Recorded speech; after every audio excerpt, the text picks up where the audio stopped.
이란 정부가 하메네이 최고 지도자의 사망을 공식화했습니다. 공습 이후 중동 정세는 빠르게 요동치고 있는데요.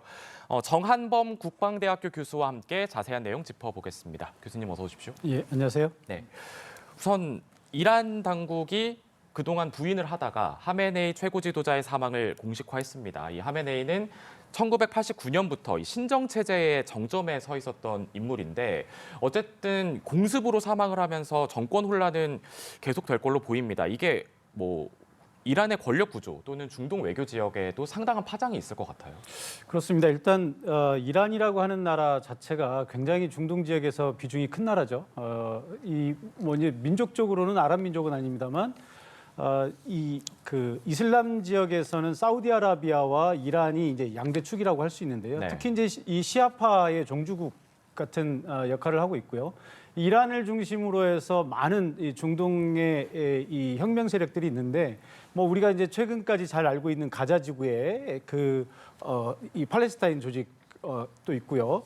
하마즈라고 하죠. 네. 그리고 이제 헤즈볼라라고 하는 그런 조직들도 있고, 그다음에 예멘의 후티 반군, 그다음에 이라크와 시리아에도 혁명 반군들이 있는데, 네. 이런 조직들이 전반적으로 다 이란의 영향력 하에 있고요. 이란의 지위를 받는다고 할 수 있을 것 같습니다. 그래서 이란의 어떤 정정 불안이 나타난다고 하는 것은 단순히 이란으로만 끝나는 게 아니라 주변에 있는 이란의 영향력 하에 있는 주변에 이제 그 혁명 세력들에게 직접적으로 영향을 주게 되고요. 네. 또 이란 국내적으로만 보더라도 사실 이제 이란은 외형적으로는 정상 국가의 형태를 띠고 있습니다. 우리가 흔히 이제 대통령이라고 부르는 그런 직책을 가진 정상적인 국가의 어떤 직책이 있음에도 불구하고 네. 우리가 흔히 이제 최고 지도자라는 표현을 쓰거든요. 이 최고 지도자는 혁명 수비대라고 하는 이런 막강한 그 권한을 가지고 있고요. 네.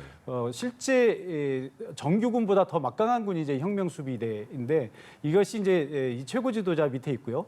최고 지도자를 선출하는 것은 신정 율법 학자들, 그러니까 한 80명의 이 시아파 율법 학자들이 모여서 이 신정 지도자를 이제 선출하게 되는데, 네.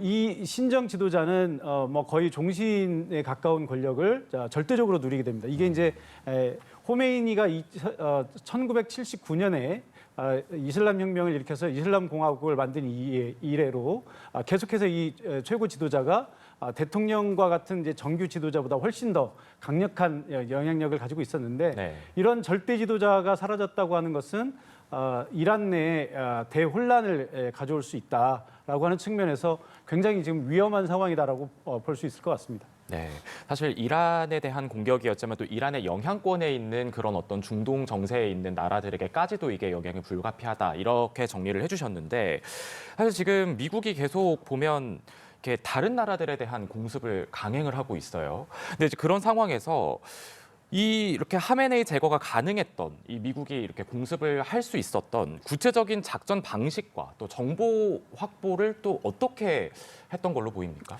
예, 뭐 전형적으로 이제 성동격섭 또는 뭐 이게 일종의 이제 그 상대방을 속이는 네. 이런 작전이었다고 볼 수 있는데, 지금 이제 알려진 바에 의하면은 미국과 이스라엘이 한 2달 정도를 이 공습을 이제 준비를 했다고 이렇게 알려지고 있죠. 네. 제가 보기에는 이스라엘이 상당히 이제 주도적으로 미국을 설득하지 않았을까 이렇게 생각이 되는데, 네. 잘 알려진 것처럼 트럼프 대통령은 애초에 정치를 하면서부터 미국이 해외 분쟁에 개입되는 것을 굉장히 꺼려왔습니다. 그것이 미국의 국익에 맞지 않다라고 이렇게 봐왔고요. 미국 국민들에게 부담만 안겨준다라고 하는 이제 정치적 입장을 가지고 소위 이제 우리가 얘기하는 고립주의, 그러니까 미국을 우선시하는 그런 정책을 펴왔죠. 그것으로 이제 트럼프 대통령이 대통령에 당선이 됐기 때문에 트럼프 대통령의 정치적 자산과는 좀 거리가 있습니다. 네. 그럼에도 불구하고 트럼프 대통령이 최근에 국내 정치적으로 지지율이 많이 떨어지고 수세에 몰려 있죠. 네. 그런데 베네수엘라 사태를 겪으면서 아마도 트럼프 대통령이 자신감을 좀 가진 게 아닌가 싶습니다. 네. 미국이 전혀 타격을 입지 않고 아주 단순한 작전으로 베네수엘라의 마두로 대통령을 체포하는 데 성공을 했거든요. 네네. 그러면서 이제 베네수엘라의 레짐을 완전히 바꿔버렸는데, 여기서 강력한 어떤 자신감이 있었고, 그래서 이제 이란을 상대로 해서 뭔가 더 큰 그 성과를 보여줄 수 있다라고 하는 어떤 기대도 있었던 게 아닌가 싶은데요. 사실 그것만 가지고는 제가 볼 때 설명이 좀 부족하고 이스라엘은 지속적으로 지금까지 미국을 중동 지역의 분쟁에 끌어들이기 위해서 많이 노력을 해왔습니다. 네. 그런데 이제 우리가 알고 있는 것처럼 가자 지구에서 하마즈와 이스라엘이 계속해서 지금 분쟁을 하고 있지 않습니까? 네네. 지금 이제 어느 정도 이제 마무리가 되고 있습니다만. 네타냐후 이스라엘 총리 입장에서 보면 국내 정치적으로도 이 전쟁이 본인의 권력을 계속 유지하는 데도 이제 도움이 되고 있고요. 그래서 이스라엘이 전통적으로 미국을 이 중동전에 끌어들이려고 하는데 아마도 네타냐후 총리가 트럼프 대통령을 강하게 아마 끌었지 않았을까 이렇게 싶고요. 또 이런 이번과 같은 작전은 우리가 잘 알고 있는 이스라엘의 모사드 같은 아주 유명한 정보 조직이죠. 여기서 아마 치밀하게 이란 내부에 대한 정찰을 했고 또 정보를 가지고 정밀하게 했던 것이 아닌가 싶은데 아마 하메네이를 단번에 일격에 이렇게 제거를 했다고 하는 것은 그만큼 이란 지도부 내에도 이스라엘의 정보 조직이 아주 깊이 침투해 있다 이렇게 해석하지 않으면 불가능한 작전이 아니었나 이렇게 생각이 됩니다. 네. 그러니까 이스라엘이 먼저 이제 트럼프 대통령을 설득에 나선 걸로 보이고 또 이스라엘의 정보 조직이 이란 내에 그만큼도 이제 깊숙이 침투해 있다 이런 분석을 해주셨습니다. 그런데 사실 미국은 지금 이란과 핵 협상을 계속 진행하고 있던 중이었잖아요. 근데 핵 협상이 진행되고 있는 와중에 이렇게 공습을 단행을 한 건데 이렇게 협상을 진행하다가 갑자기 공습에 나선 배경 뭐라고 보십니까? 글쎄요, 이건 뭐 전적으로 트럼프 대통령의 판단이 아니었나 싶은데 저는 트럼프 대통령이 두 가지 선택지를 다 손에 쥐고 있었다고 생각을 합니다. 그러니까 우리가 흔히 이제 얘기하는 맥시멈 프레셔, 그러니까 최대한의 압박이라고 하죠. 이것은 우리가 많이 들어본 용어입니다. 네. 과거에 트럼프 대통령이 김정은 북한 위원장을 상대로 사용했던 이런 맥시멈 프레셔라고 하는 작전이 하나 있을 수 있고요. 또 뭐 동전의 양면과 같은 것일 수 있겠습니다만 그 이면에 또 그것을 직접 사용하게 되면 지금과 같은 이제 참수 작전 내지는 조금 더 약하게 한다면 이제 흔히 우리가 이제 코피 작전이라는 말도 많이 했었죠. 네. 코피만 가볍게 이제 터뜨린다고 하는 그런 의미인데. 네. 이제 제럴드 포드 함대와 로널드 레이건 함대가 지금 이 호르무즈 해협에 이제 집결을 해서 이 미국과 이란 간의 핵 협상에 이제 배후에서 이란을 강하게 압박하는 그런 역할을 했단 말이죠. 네. 그런데 이제 이것이 이란으로 하여금 적극적인 핵 협상에 나오게는 했습니다만 미국이 정한 시한이 있었어요. 네. 그 시한 내에 타결을 하는 데는 실패를 했습니다. 그랬으면 사실 이제 협상이 실패하면서도 또 다음 주에 다시 만나서 협상을 이어가자라는 얘기까지 나왔었는데 네네. 그럼에도 불구하고 여기서 이런 공습 작전을 단행했다라고 하는 것은 결국 트럼프 대통령이 두 가지 선택지를 가지고 고민을 하다가 뭐 어차피 시간을 끌어봐야 별로 그 신통한 결과가 나올 것 같지 않다. 이런 판단을 하지 않았나 싶고요. 역시 이제 앞서 말씀드린 것처럼 여기에는 동맹국인 이스라엘의 강한 압박 또는 설득이 있었지 않았을까 이렇게 추측을 해보겠습니다. 네. 그러면 어쨌든 지금 트럼프 대통령은 하메네이 사망을 두고 이란 국민이 나라를 되찾을 기회다 이렇게 지금 얘기를 하고 있고 또 앞서 저희도 리포트로 전해드렸지만 뭐 이란에서도 이 하메네이 사망과 관련해서도 굉장히 뭐 국민들은 오히려 환영하는 여론이 좀 나타나고 있는 그런 상황입니다. 지금 이 하메네이 사망이 이슬람 정권의 좀 변화로 이어질 가능성도 있겠습니까? 좀 어떻게 보십니까? 글쎄요, 결론부터 말씀을 드리자면 가능성은 높지 않다고 추측하는 것이 네. 예상하는 것이 아마 합리적이라고 이렇게 생각을 하고요. 왜냐하면 사실 이제 리비아 사태를 생각하면서 리비아 모델을 한번 생각해 볼 수 있습니다. 그러니까 리비아 정권을 무너뜨리고 리비아의 이제 이 국민들이 봉기를 해서 레짐을 이제 바꿨는데요.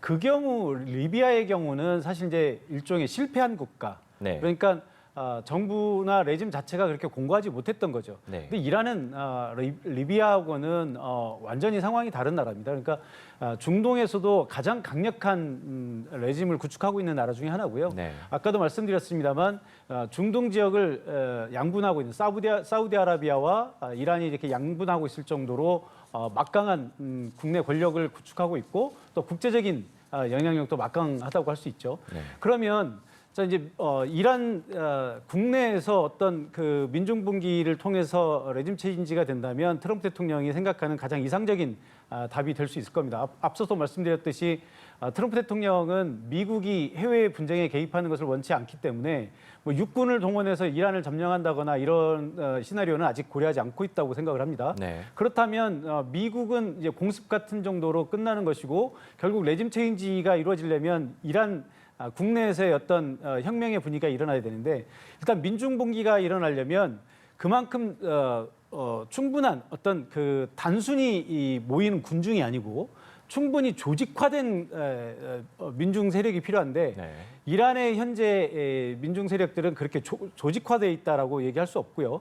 또 앞서도 말씀드린 것처럼 이란의 체제를 지금 지탱하고 있는 가장 중요한 조직은 이란 혁명수비대입니다. 네. 이 혁명수비대는 사실 정규군도 아니에요. 그럼에도 불구하고 정규군보다 더 막강한 권력을 가지고 있는데 이들은 일종의 사병은 아니겠지만 사병과도 같은 그런 조직이기 때문에 이 레짐이 바뀐다고 하는 것은 이 혁명수비대의 권력을 내려놓는다는 것이거든요. 네. 이 혁명수비대가 그렇게 권력을 순순히 내려놓을 가능성은 거의 없다고 생각을 하고요. 그렇다고 본다면 만약에 이란에서 민중분기가 일어나면 혁명수비대에 의해서 아마도 아주 처참하게 진압이 될 가능성이 높다. 이런 것이 지금 우리의 전망이고요. 그러면 이제 마지막 그 가능성은 기존에 있는 정치 체제 내에서 어떤 레짐 체인지가 일어나야 되는데 이란은 역시 야당이 지리멸렬합니다. 그러니까 네. 야당이 정권 교체를 한다는 건 사실상 불가능하고요. 그럼 마지막으로 남은 시나리오는 뭐냐? 베네수엘라 시나리오가 될 수 있는데 현재 이란의 지도부 내에서 누군가 미국이 공작을 통해서 미국에 협력하도록 만들 수 있는 거죠. 지금 베네수엘라 같은 경우는 마두로 대통령을 축출하고 현직 부통령을 이 베네수엘라의 새로운 지도자로 미국이 용립을 해서 지금 친미 정권으로 지금 전환을 시키고 있지 않습니까? 네. 마찬가지로 이란 내에서 누군가를 미국이 공작을 통해서 이 하메네이 사망 이후에 이란 정권을 친미 정권으로 바꿀 수 있는 그런 공작이 필요할 텐데 아마 이란의 현재 상황에서는 그것이 쉽지 않을 것이다. 특히 지금처럼 이렇게 이제 강력한 신정 국가에서 최고 지도자를 참수 작전을 통해서 제거를 했는데 거의 이제 원수 국가라고 할 수 있는 미국의 협조해서 어떤 정치를 하려고 했을 때 성공하기보다는 오히려 국내에서 어떤 테러나 이런 대상이 될 가능성이 굉장히 높다고 이렇게 봐야 되겠죠. 네. 네. 그런데 지금 보면 계속 확전은 되는 모양새입니다. 방금 이제 들어온 소식을 하나 전해드리면 이란도 지금 계속 공습을 이어가고 있다는 속보가 들어왔습니다. 계속 이제 보복 공습을 이어나가고 있는 상황인데요. 그래서 이라크 미군 공항에는 지금 폭발음이 들리고 있다. 이런 속보가 들어왔습니다. 이렇게 지금 이란도 계속해서 보복 공습을 이어나가고 있는 상황입니다. 사태가 장기화할 가능성이 높아지는 걸까요? 지금 여러 가지 해석이 가능합니다. 그러니까 현재까지 이 상황으로 보면 이란에게는 지금 굉장히 치명적인 타격을 주고 있는 건 맞습니다. 네. 다만 그럼에도 불구하고 앞서 말씀드린 것처럼 이란 정권을 완전히 괴멸시키지 않는 한은 남아있는 이란의 이 지도 세력들이 순순히 미국에게 협조할 가능성은 없다. 네. 이란 체제 지금 현재 이란 체제 지도부의 어떤 존립의 근거는 반미주의 그리고 반이스라엘주의거든요. 네. 그러니까 시오니즘에 반대하는 세력들이 모여서 이런 지금 철권 통치를 하고 있는 것인데 만약에 이란에 대한 미국과 이스라엘의 어떤 공조 공격에도 불구하고 미국이나 이스라엘의 협조적인 태도로 나간다고 하면 그 정치 세력은 지금 현재 이란의 국내 정치 상황에서는 생존하기 어렵다라고 보는 것이 상식적이고요. 그렇다고 본다면 현재 남아있는 이란의 지도자들로서는 이란 국민에게 자신들의 존재의 가치, 자신들의 어떤 통치의 어떤 합리성을 보여주기 위해서라도 강력하게 저항할 수밖에 없는 이런 상황이 되고 있는 것이고요. 그래서 지금처럼 이제 최고 지도자가 제거된 이런 극한의 상황에서는 이란의 지금 혁명 수비대를 비롯한 이란의 지도부는 뭐라도 네. 이란의 국민들에게 보여줄 수 있는 뭐라도 할 수밖에 없는 것이다. 네. 그런데 이제 이스라엘 쪽은 우리가 지금 뭐 과거에도 여러 차례 보았습니다만 워낙에 이 방공망이 아주 칠중으로 아주 완벽하게 우리가 이제 아이언돔이라는 얘기도 하죠. 네. 그래서 거의 완벽하기 때문에 이스라엘을 뚫는 것은 쉽지 않습니다.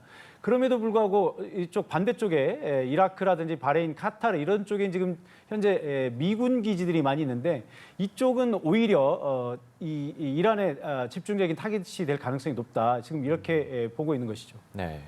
그럼 어쨌든 아까 이제 질문을 드렸던 부분, 그러니까 정권 교체로 이어질 수 있을 것이냐 이번 공습이라고 했을 때 그 가능성은 그렇게 높지 않다 이렇게 진단을 해주셨지만, 근데 또 트럼프 대통령은 아예 대놓고 얘기를 하고 있어요. 정권 교체가 목적이다라고. 근데 그런 상황이고 지금 이란도 이렇게 보복 공습을 계속 이어가고 있는 상황이고. 근데 그렇게 되면 이런 정권 교체에 미국과 이스라엘이 어느 정도까지 개입을 할 건가 이것도 좀 궁금해지거든요. 글쎄요. 지금 뭐 구두로는 이미 개입을 시작한 거죠. 트럼프 네. 대통령이나 이스라엘의 네타냐후 총리가 벌써 이란 국민들이 봉기하라 이런 이제 메시지를 보냈는데 과연 이것이 얼마나 영향력이 있을 것인가 다시 한번 말씀드립니다만 뭐 일부 뭐 제가 볼 때는 뭐 굳이 퍼센티지로 따지자면 이란 국민의 10% 미만 굉장히 개혁적인 마인드를 가지고 있고 개방적인 생각을 가지고 있는 사람들이 분명히 있을 겁니다. 네. 그 사람들은 이번 그 미국의 공습을 자신들의 어떤 그 생각을 펼칠 수 있는 네. 하나의 기회로 생각할 수는 있습니다. 그러나 이 대다수 이란 국민들이 봤을 때는 아무리 하메네이 정권 그리고 이란의 신정 정치에 어떤 반감을 가지고 있는 사람이라 하더라도 이란 국민들이 친 이스라엘적인 생각을 갖거나 친미적인 사고를 가지고 있기는 굉장히 어렵다라고 봐야 되거든요. 네. 그러니까 전반적으로 전 국민이 다 시아파 이슬람을 믿고 있는 나라인데 이 사람들의 생각의 근본은 반시오니즘이에요. 그러니까 반이스라엘주의가 바탕이 돼 있단 말이죠. 네. 아무리 이 국내적으로 독재 정권이라고 하더라도 이스라엘의 공격에 의해서 제거가 됐는데 거기에 부안해동에서 어떤 혁명을 일으킨다라고 했을 때 이스라엘 국민들이 얼마나 여기에 호응해 줄 수 있을 것인가. 저는 굉장히 가능성이 낮다라고 보고요. 네. 오히려 이것이 성공하려면 이스라엘이나 미국이 자신들의 의도를 감추는 것이 그래서 자연스럽게 오히려 눈에 보이지 않도록 이란 내에서 비밀 공작을 통해서 이런 그 지하 조직이나 또 반 이슬람 세력들이 어떤 조직화되도록 이것을 도와주는 것이 오히려 도움이 되면 됐지 이렇게 공개적으로 정권에 반대해라 이런 얘기를 해서는 오히려 이 이란 내의 강경 세력들에게 이 그 봉기하는 시민들을 무자비하게 진압할 수 있는 그런 명분만 줄 수 있다. 네. 저는 그렇게 생각이 됩니다. 네, 그러면 이제 이란 정권의 대응도 좀 궁금해지는데 앞서 최고 지도자라는 자리가 있고 이 최고 지도자라는 자리가 거의 뭐 무소불위의 권력에 있는 권력의 정점에 있는 자리인데 지금 이 최고 지도자가 사망을 했고 그래서 이 권한 대행으로 임시 지도자 위원회라는 게 지금 구성이 돼 있다고 하는데 이건 좀 우리한테는 생소한데 임시 지도자 위원회는 어떤 위원회인가요? 예, 앞서 말씀드린 것처럼 이란은 어떤 그 공식 조직이 있어요. 그래서 대통령이 있고요. 일반적인 국정은 대통령이 합니다. 네. 그런데 이제 신정 국가다 보니까 마치 우리가 이제 유럽에 과거에 황제가 있고 교황이 이 교황권이 아주 강력했을 때 네. 국가를 황제가 다스리긴 하지만 종교적으로 교황이 영향력을 미쳤던 그런 시대와 흡사하다고 생각을 하시면 되는데요. 네. 이런 이제 이란의 시아파 어떤 율법 세력들이 모여서 이 최고 지도부를 구성을 하는데 만약에 대통령이 유고가 되면 이 부통령이 이제 대행을 하면 되죠. 그래서 24년에도 라이시 대통령이 헬기를 타고 가다 추락했을 때 모우베르 제1부통령이 이 대통령직을 대행한 적이 있습니다. 네. 그런데 이제 이 최고 지도자가 사망을 했을 때는 이라는 임시 지도자위원회라고 하는 것을 꾸리도록 돼 있습니다. 그런데 여기에는 이제 그 이란의 핵심 세력인 대법원장이라든지 아니면 군부의 최고 지도자 그리고 이제 대통령 그리고 이슬람 율법학자 이런 사람들이 참여해서 임시 지도위원회를 구성하도록 그렇게 돼 있고요. 네. 그래서 이것은 뭐 정해진 수순대로 가는 것이다. 다만 여기에서 이제 임시 지도자를 누구를 선출할 것인가는 지금 좀 다른 얘기인데 네. 지금 들어온 소식에 의하면은 애초에는 하메네이가 생전에 이제 알리 라리자니라고 하는 이 그 최고 국가안보회의 사무총장을 지명을 했었는데 네네. 지금 좀 전에 들어온 소식에 의하면은 앞서 말씀드렸던 이 제1부통령이었던 모우베르를 지금 이 그 임시 지도자로 선출했다라는 그런 소식이 들어오고 있습니다. 그래서 아직은 뭐 확실치는 않습니다만 이런 식으로 아마 이 집단 지도 체제를 당분간 유지할 가능성이 높다 이렇게 보시면 될 것 같습니다. 네, 또 이란이 세계 최대 원유 수송로인 호르무즈 해협 여길 또 이제 봉쇄를 했다고 하면서 이게 이제 국제 글로벌 에너지 또 이제 금융 시장에 영향을 미칠 수밖에 없을 것 같아요. 이런 부분은 어떻게 보십니까? 당연히 그렇죠. 지금 세계적인 석유 물동량의 상당 부분이 바로 이 호르무즈 해협을 통과를 해야 되거든요. 네. 물론 이제 이란이라고 하는 나라 자체가 석유 매장량으로 따지면은 거의 세계 4위권의 국가인데 현재는 이제 그 경제 제재에 의해서 뭐 많이 팔고 있지는 못합니다.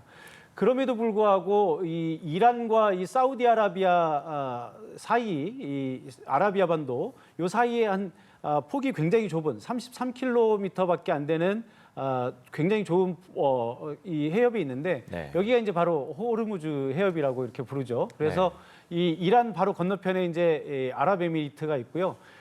여기 요 사이를 건너가야만 예를 들어서 이라크나 카타르, 바레인으로부터 선적한 원유가 이제 다른 나라로 빠져나갈 수가 있는데 지금 여기에 이 봉쇄를 선언을 해버린 거죠. 네. 그렇다고 한다면 이제 이 이라크나 바레인, 카타르 이 지역에서 석유 수출이 이제 봉쇄가 되는 것이고요. 그뿐만 아니라 사우디아라비아도 이제 많은 석유를 수출하고 있는데 사우디아라비아는 물론 뭐 바다로 나가는 길이 또 반대쪽도 열려 있습니다만 어쨌든 사우디아라비아에서 선적하는 석유 원유도 영향을 미치게 되고요. 사실 이 호르무즈 해협도 굉장히 중요합니다만 이란의 영향력 하에 있는 네. 후티 반군, 그러니까 예멘의 후티 반군이 장악하고 있는 아덴만이라고 하는 해역이 또 더 굉장히 중요하게 여겨지는데요. 사실 여기는 후티 반군이 최근까지도 이 지역에서 계속해서 이제 이 미국과 동맹국들의 어떤 계속 공격을 이어왔고요. 그래서 이제 미국이 이 예멘 반군과 협상을 통해서 최근에 이제 휴전을 했었는데 지금 이제 이란 사태가 지금 벌어지고 나서 이 예멘의 후티 반군이 다시 공격을 개시하겠다라고 지금 선언을 한 상황입니다. 그래서 네. 이 호르무즈 해협과 이 아덴만이 동시에 만약에 이 위험한 상황에 처하게 된다면 네. 전 세계 석유 물동량의 반 이상이 굉장히 위험한 상황에 처하게 될 것이다. 그렇게 되면 글로벌 석유 가격이 굉장히 이제 요동을 칠 가능성이 높고요. 그래서 아마도 지금 오펙에서 최근에 이제 증산을 중단을 했었는데 증산을 다시 시작하겠다라고 하는 뉴스가 오늘 나오고 있는 것 같습니다. 네. 이런 것을 보면 전반적으로 지금 이 호르무즈 해협에 대한 이란의 통제 그리고 후티 반군의 이 아덴만에서의 어떤 해적질이나 공격 이런 상황이 지금 국제사회에서 예상이 되고 있는 것이 아닌가 이렇게 생각이 됩니다. 네, 알겠습니다. 지금까지 정한범 국방대학교 교수와 이야기 나눠봤습니다. 오늘 말씀 고맙습니다. 네, 고맙습니다.